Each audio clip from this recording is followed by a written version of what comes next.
কয়দিন ধরে এত বৃষ্টি হচ্ছে, প্রতিদিন তো তাও কোনো রকমে নিয়ে চলে যায়। আর আজ সাইকেল নিয়ে আসতেই পারিনি, তাই আজ দুজনা হেঁটে হেঁটেই যাচ্ছি।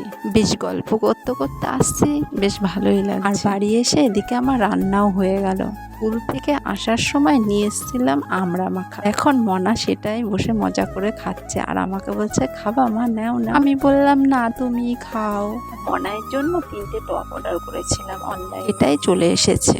3টে টপই এত সুন্দর এসেছে, সত্যি ভাবতেই পারিনি। অনেক সময় অনেক জিনিস কিন্তু মনের মতো হয় না, তাই না? তো 3টে টপই বেশ ভালো এসেছে, কাপড়টাও বেশ সুন্দর। এদিকে আমি স্নান করে চলে এসেছি ছাদে, আর কি সুন্দর রোদ বেরিয়েছে, হচ্ছে কতদিন রোদের মুখ দেখি না। পাচ্ছ, আমাদের ড্রাগন গাছে ফুল হয়েছে, কিন্তু একটা না 7টা ফুল হয়েছে। এই 7টা ফুল দেখে সত্যি এত আনন্দ লাগছে, পরে তোমাদের দেখাবো। আর এটা কি গাছ বলো তো? লজ্জাবতী গাছ। হাত দিলে কি সুন্দর।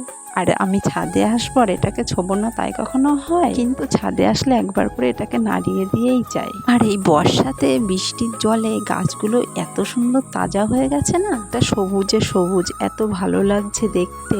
আর তারপরে বিকালে রেডি হয়ে বেরিয়ে পড়লাম। এই যে মনায়ের বায়না, আজ নাকি পার্কে নিয়ে যেতেই হবে। কতদিন আর না না বলবো। ঠিক আছে, ভাবলাম আজকে নিয়েই যাই। নাও, এখন আবার বায়না বাড়ি চলো, একা একা ভালো লাগছে না, বান্ধবীদের সাথে আসলে তাও একটু মজা লাগে। বলছে মা বাড়ি চলো, আর থাকবো না, অনেক ঘুরেছি।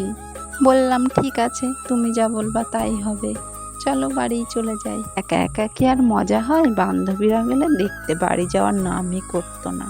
পরে বাড়ি এসে করে দিলাম ম্যাগি। ম্যাগি খেয়ে বসে পড়েছে ওর কিছু ইম্পর্টেন্ট কাজ, তাহলে ওর বান্ধবীদের দেবে জন্য কিছু ছোট ছোট খাতা বানাচ্ছে।